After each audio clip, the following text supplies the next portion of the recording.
My guest today is Alon Murock. Alon, of course, is the founder of SSV Labs, the core development team behind the SSV Network, a distributed staking infrastructure.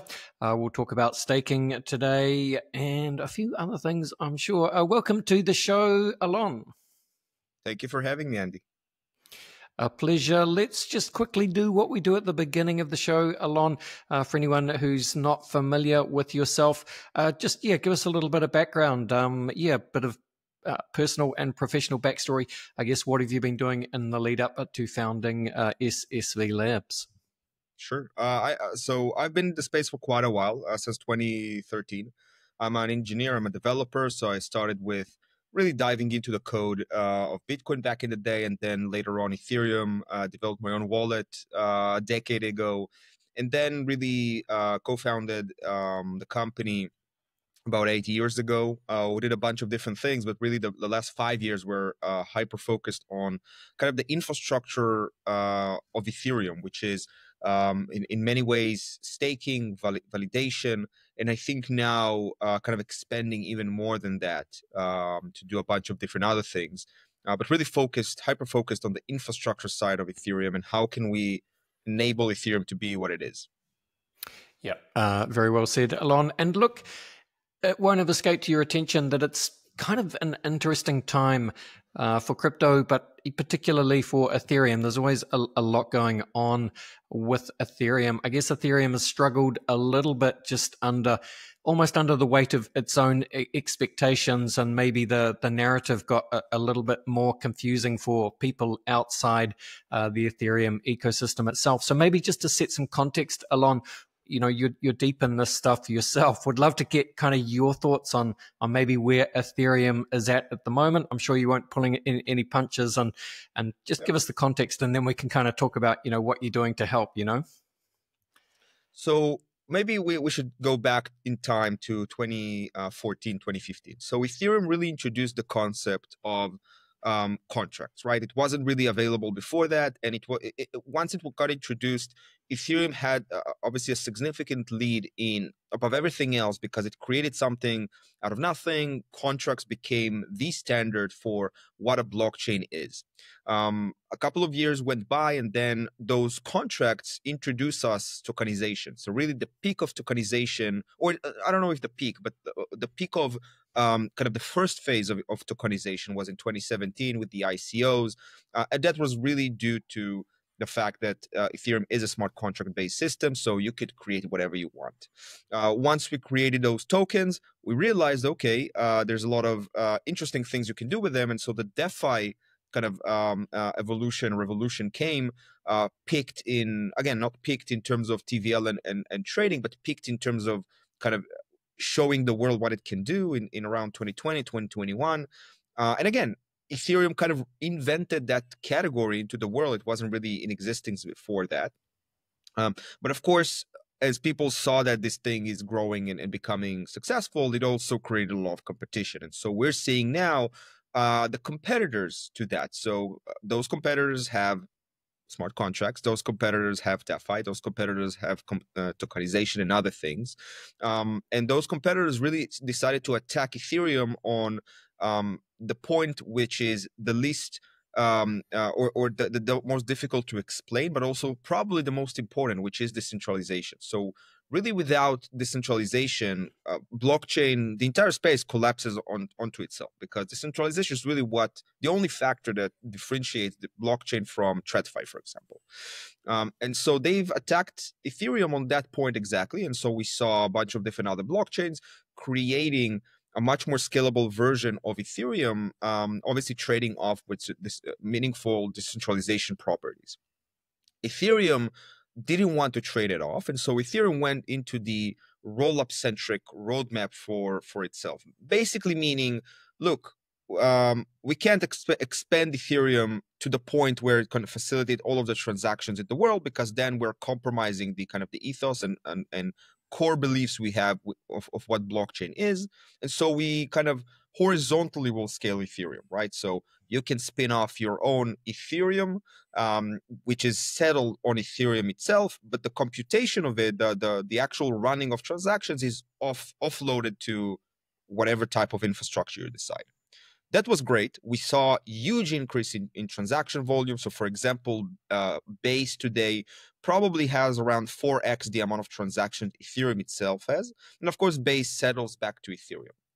But what happened was that we kind of created those economical zones. So, the Base rollup is an economical zone in of its own. In fact, you can even argue that users are on Base are much more Base users than they are Ethereum users. And so if Base created their own economical zone, which benefits from being somewhat attached to Ethereum, but not really, but gets a lot of the user flow. And really, users are kind of the thing everyone fights for, right? I mean, obviously, users bring, if you can get the users, you can get the developers to build interesting stuff on them. And so the network effect is quite important. And so we're now seeing those economical zones, and I think people are, rightly so, don't necessarily understand. I mean, they understand from the technical point of view why Base and other rollups are good for Ethereum, but from kind of the economics side of things, as a simple Ethereum holder, I'm not necessarily understanding the relationship, because it's obvious that Base is getting, or Coinbase or Optimism and Arbitrum, they're gaining a lot of value from being attached to Ethereum. And Ethereum somewhat gaining value, but you can very easily argue that the users for Arbitrum, Base, and others are partially Ethereum users. And so the partial side of things is how much of it, right? I mean, is it 20%? Is it 80%? And I think now we're on the lower side. And so I think that's where Ethereum is today. Now, I think that directly reflects in the price, because this confusion is really hurting the narrative of what Ethereum is, right? Is Ethereum, we even saw that as on Twitter, right? Is Ethereum, or is Base Ethereum? Is Optimism Ethereum? Is Arbitrum Ethereum? Or Ethereum is Ethereum and they are players within this larger ecosystem? And so I think that's where the confusion comes from, and also I think that is being reflected in the ETH token itself. And I think that's where we kind of are at this point.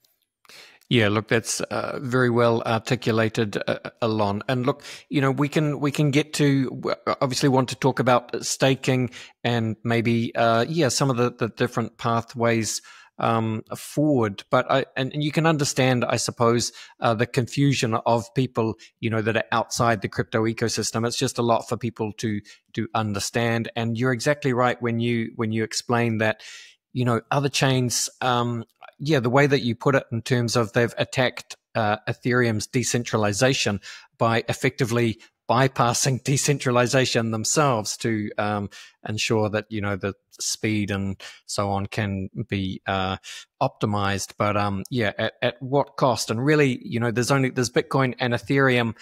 And I don't know what else is really decentralized. Maybe some of the Prime, Monero, maybe.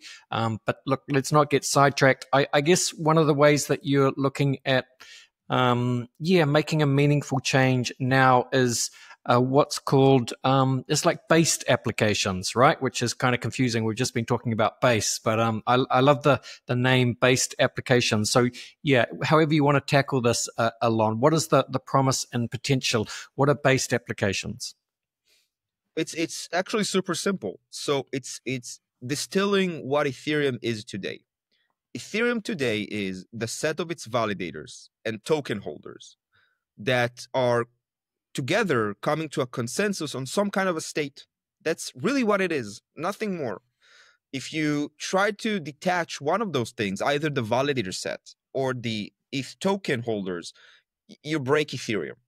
And so if we distill Ethereum to this level, and say, okay, on top of that, obviously we have the settlement layer, which is the contracts enabled by Ethereum and the data availability layer. All of that is good, but like the foundation is the validator set, which holds the stake, and the greater Ethereum token holders.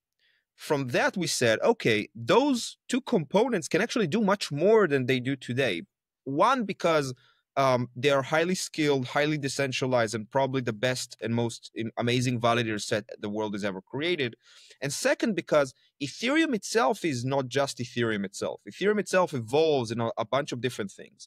One, we've talked about the rollup, focus of Ethereum. That's a huge thing, which is on top of Ethereum, right? It's not the core of Ethereum. It's not changing the core of Ethereum. It's built on top of. And then if you look really into every decentralized app out there, you'll quickly realize that almost all of them have one or more off-chain components which are critical for the operations of the actual dApp, right? And so if I put those two things together, my thesis is super simple. Ethereum should be increased, or again, validators and token holders should increase what they're doing to cover those new areas of interest for developers and securing those areas, because they're part of Ethereum. They're not doing that will be existential through Ethereum.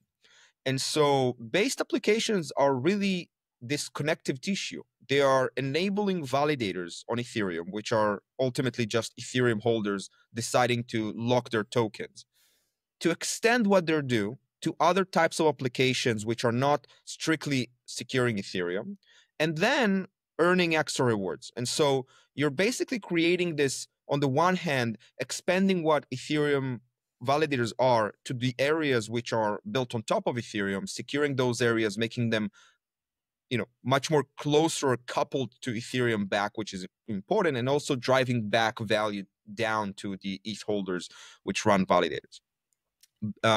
Rollups can actually play a major role in that. We can talk about it, but there's a new kind of vector, or not vector, but like a development happening with rollups called based rollups. So up until now, most rollups have major centralization components, which are the sequencer, basically the entity that is responsible for building blocks for the L2, right?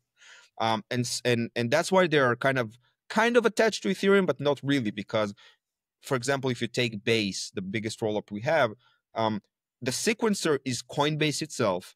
That's the entity that decides which transactions go in and out, and basically the one that actually creates blocks for the Base rollup, right?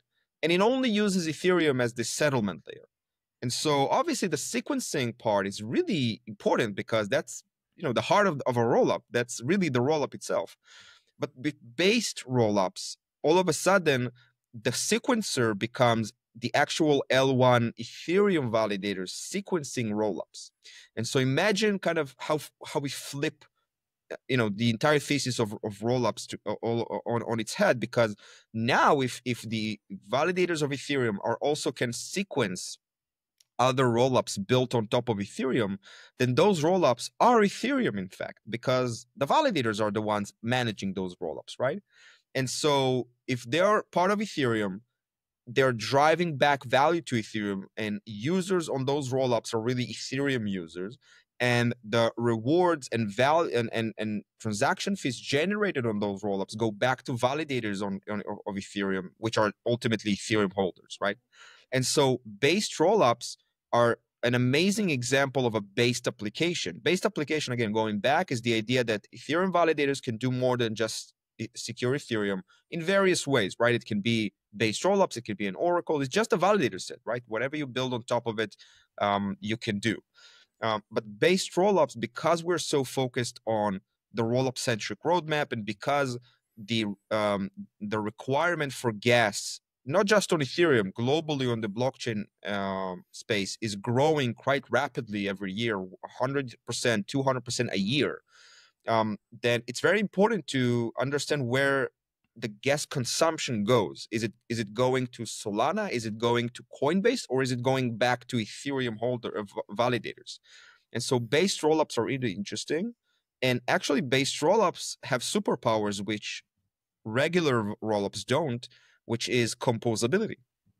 So if you look at rollups today, not only they don't give enough value back to Ethereum, and they're loosely coupled to Ethereum, which is better in of itself, they're also kind of creating those economical zones, right? The base rollup, the optimism rollup, the Arbitrum rollup, all of them are economical zones of users, right? but they don't talk with one another, right? Those economical zones are very I mean, there are some bridges between them, but for the most part they're very kind of, you know, distinguished and kind of boxed in.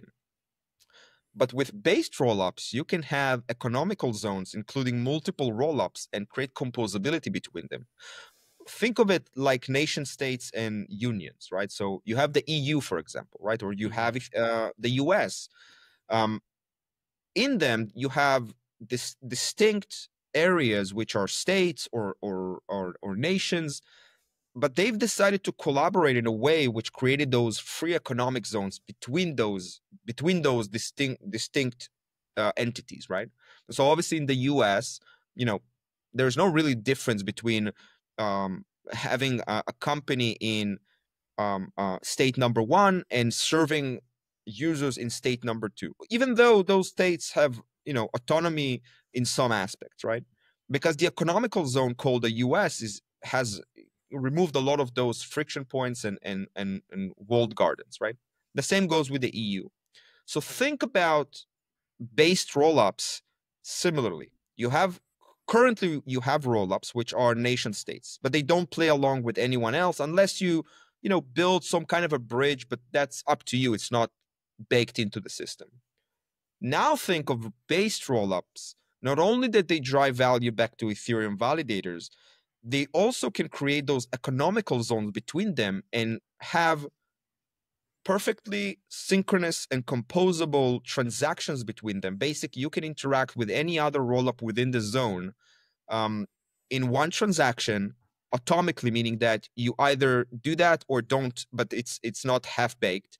And that really creates a lot of value because then fragmentation, for example, disappears, right? If you have liquidity in one chain, you can share it with other chains. You can onboard banks, for example. Banks can create their own zones and play nice together, but they still very much attached to Ethereum. You can have gaming zones. You can have DeFi zones. You can have a bunch of different zones, but the idea is because of that composability, they can play along amazingly with one another. And again, because they are based, all of that value goes back to Ethereum and they're strongly coupled to Ethereum. And so that's one example of a based application, which I think we desperately need in Ethereum to bring back those types of services which kind of slowly detach themselves from Ethereum, and now technology can bring them back. Yeah, that's fascinating stuff, Alon. So, if that's the case, then you've really gone deep into I guess the promise and potential of based rollups. Just quickly, can you give some other I guess like real world examples of what some other based applications could look like, and the kind of things that might be possible, or use cases, if you like? Yeah. So oracles, for example, is a big business in the industry, right? Oracles really drive a lot of the dApps around us. So imagine that instead of having a centralized or a really small set of operators which drive value to themselves, all of a sudden Ethereum validators can be the ones actually validating and offering Oracle services. Now, that's really interesting on a few levels. One is just plain security and decentralization, right? I mean, you're using Ethereum itself to create this new service, which is much more secure. But again, going back to the actual value driving back to Ethereum, if you can do that, it's a win-win situation. Developers get a better service, Oracle service, and Ethereum holders get more value back. And so that's, again, one example. Co-processing is another example, or ZK proving and stuff like the AI agents, type of computation, which is obviously not on-chain, but serves very much on-chain applications. You can do that with Ethereum validators because, again, they're amazingly decentralized, super optimized for running high-performance software. And so those are a few other examples that, again, going back to, we have developers building dApps, and those dApps are much more extensive and complicated than they were 3 or 4 years ago. They require, fast speed of rollups. They require oracles. They require co-processors. So why would we kind of outsource all of that and not internalize it, for the very least on the infrastructure level? have an infrastructure which is reusable for all of those components. Yeah, got it. I think, but let's talk about staking as well, Alon, because obviously I know that is a big part of what you guys do at SSV Labs. I know your infrastructure was maybe, I don't know, 5% of all staked ETH. Maybe that has changed. Maybe that's still roughly about More than right. doubled. Yeah. So just give us a sense of, I don't know, Ethereum staking at the moment, just kind of warts and all. What does it look like? Is it still growing? Obviously, I know there's a lot of discussion in terms of what's going to happen with the ETFs and so on and so forth. Yeah, give us an update, please, Alon.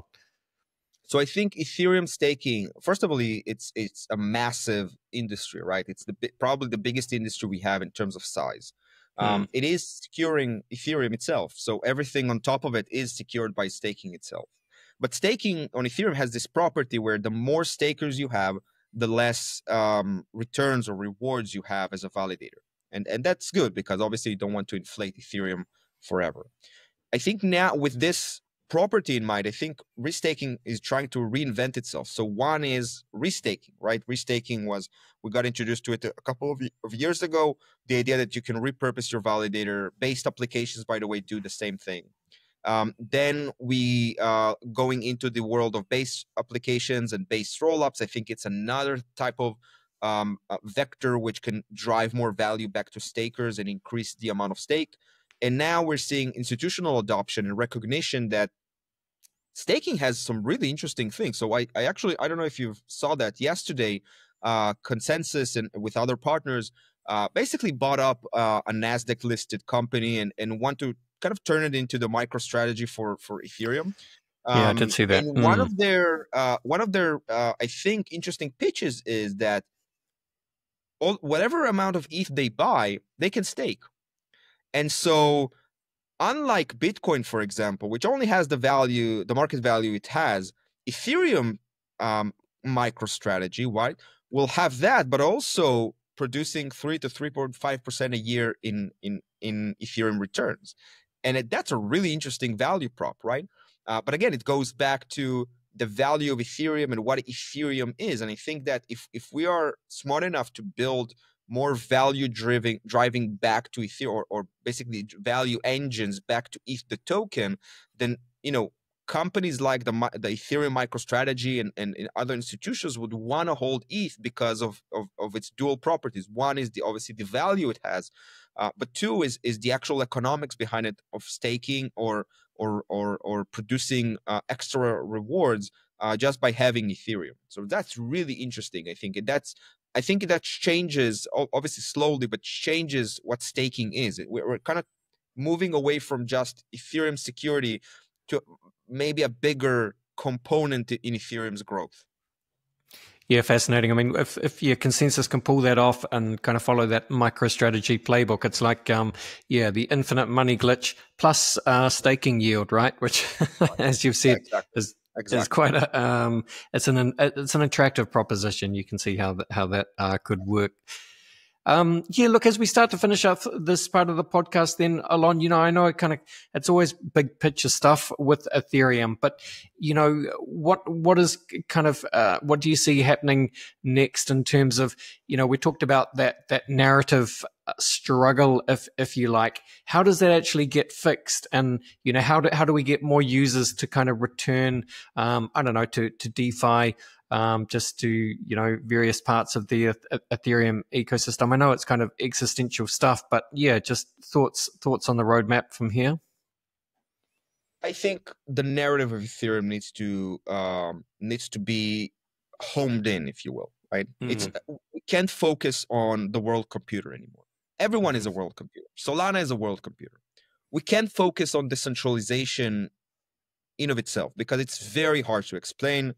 I don't know if you can pick 5 Ethereum core developers in a room and ask them what decentralization is, and you'll get a straight answer the same answer from all of them. So it's very hard to explain, even though it's something we strive for, right? I think Ethereum, the token, is both a utility token in the sense that it can drive a lot of the different things we're seeing, from DeFi, tokenization, and all of that. Obviously, it's a gas token. But I think Ethereum, the token, is also this aggregation of all of the development happening on Ethereum. And so we need to find a way to drive more value and align more of the things happening on Ethereum back to that point, because that's a very appealing point, I think, for TradFi. It's a very simple narrative. Ethereum has by far the largest developer ecosystem in the world. And if you buy Ethereum, you buy into that, right?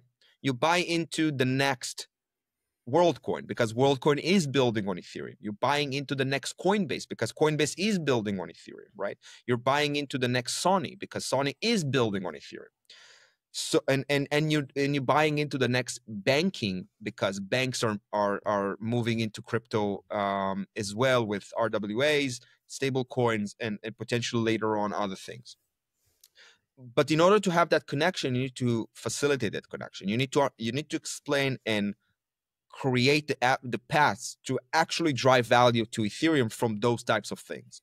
And I think that kind of is fixing a bit the path on which we're walking right now. We need to fix rollups. We need to have those rollups based and composable with one another, which will drive a lot of value back to themselves and Ethereum. We need to expand what validators on Ethereum do because a lot of value is there as well.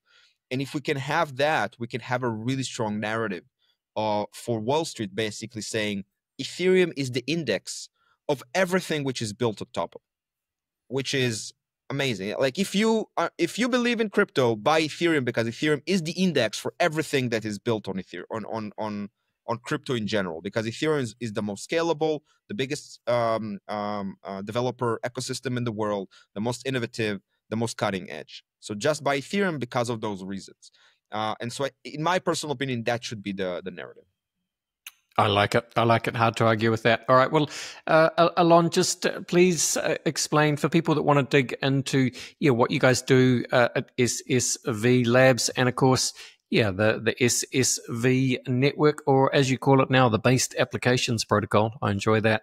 Just tell people, where to go. What should they do? Yeah, just visit us on ssv.network. And if you are a developer, we would love to chat and get you be based. And if you're a staker, we would love to introduce you to decentralized and distributed staking via our technology and protocol. And so, yeah, simple, easy. Awesome. Well, it's time to start to finish up the podcast, Alon. And of course, we do that by running you through the very famous crypto conversation hot take round now. So last time you were on the show, I don't know when that was. It was maybe a year or two ago. I think you're on with another guest as well. But so this time we'll run you through the crypto conversation solo, if that's all right with you. Yeah, sounds good. Hot take round, I should say. All right, question one for you, Alon, is where would you say that you sit on the Ethereum maximalist to multi-chain opportunist spectrum? I am a practical maxi, I would say. Basically meaning that I'm very, very much a maxi on Ethereum. I think it's a wonderful ecosystem. But I'm also practical in the way I look at the world. And Ethereum is not perfect and has a lot of competition, and we should recognize that. Not just go and say Ethereum is awesome and that's it on Twitter. So yeah, I would say I'm a practical maxi. Yeah, very, very pragmatic and realistic. Thank you. What would you say then, Alon, is your firmest conviction crypto opinion? Decentralization is so important. That's really what distinguishes blockchain from anything else. If we relinquish control over that, or for the very least not put it as a main ethos in whatever we're building, 5-10 years down the road, we're basically merged with the centralized counterparts for each type of industry we have. Yep. Couldn't agree more. Very well said. Alon, Bill Gates famously said that we tend to overestimate what we can accomplish in 2 years and underestimate what we can accomplish in 10. So look, anything you like here, but I guess Ethereum makes the most sense. 10 years time, the world computer, dare I say it, Ethereum, what does it look like in 10 years time? In 10 years time, I think Ethereum will be completely ZK proven in real time with expanding both horizontally and vertically all powered by the EVM and all powered by this incredible asset called validators. I love it. I love it. All right. A famous quote by sci-fi author William Gibson that you will have heard many times, Alon. Mr. Gibson, of course, said that the future is already here. It's just not evenly distributed. With that in mind, can you think of an example of the future being here right now, and yet most people aren't aware of it? I think people underestimate this shift happening for banking. I think people underestimate how bullish banks are on the use of blockchain, and more specifically the use of actual blockchains, because it used to be the case that they're talked about blockchains and separated the blockchain from it, basically the token, right? We love the blockchain, we hate the token. I think they came around and now they understand the power of networks within the ecosystem. And I think people underestimate the shift we'll see in traditional banking in very short times. Yeah, very well said. I like it. All right, let's get weird for a second. Alon, if we zoom out, what do you see as the long-term future for the human race? Do you see dystopia or utopia? Neither. I think that it's going to be very challenging. I think we're still figuring out social networks, which is crazy, and we're not even beginning to understand the changes AI will make. So it's a continuum of highs and lows. I think it's not going to be either. It's not going to be the end of the world or nobody works and earns $1 billion a year. I think it's somewhere in the middle, but I think technology is changing humanity in a way which has never been felt before. So it's not like steam or machines being reinvented, which basically just extended what people do in a more effective way. It changes people. Social networks changed people. And I think AI will do very similar things. And so it's going to be interesting. Yes, indeed. It's going to be interesting. I very much agree with your perspectives there, Alon. And of course, the other big factor, of course, is that these changes, they're not happening in a linear, slow fashion anymore. They're happening exponentially. And we're just not wired for that kind of change to happen so quickly. So who knows what will happen, but it'll be interesting. Brings us nicely to the final question, Alon, which, of course, is what is your favorite science fiction book, film, or TV show? I've been more and more appreciative of the entire Star Wars world. I think Disney is doing an interesting work in expanding it, maybe with kind of like how Ethereum expands with L2. So they have a spin-off of Star Wars in a million different series, and that's really interesting. It kind of lets you in and not wait 5 to 10 years for a new film to come out. So I'm starting to be much more appreciative of that than previously. Is that because you've been watching Andor season 2 by any chance, Alon? It's not just Ender, but so there's so much you can tell story-wise with a film every 5 to 10 years. But I think people are starting to appreciate the deep dive into the world instead of just the heroes, right? It's not just Kylo Ren versus whatever. It's Ender, which is, just a regular guy, doesn't have superpowers. But like diving into that story is super interesting and it brings a lot of depth into what Star Wars is. Yeah, I couldn't agree more. And it's just fascinating, particularly with Andor season 1 and 2, the way that you just sort of see the day-to-day dreadful bureaucracy of the Empire. But it's just I've just started looking at season 2. It's like mostly agricultural. Like it's pretty awesome. Like it's but yeah, it's definitely Star Wars. Awesome. Alon, thank you so much for coming and spending some time with us today. This was illuminating as always. Really enjoy your perspectives on Ethereum. Just to close it out, please, share your X profiles, business and personal. Shout out your websites and so on. Go for gold. Yeah, so ssv.network, look for me on Twitter, Alon Muroch, and of course SSV is on Twitter as well. And yeah, we're pretty out there. So both in offline events. I'm in Prague today, but we'll be in ECC as well. So many places to meet us up and chat with us. Awesome. Thank you so much, Alon. All the best and bye for now. Thank you so much.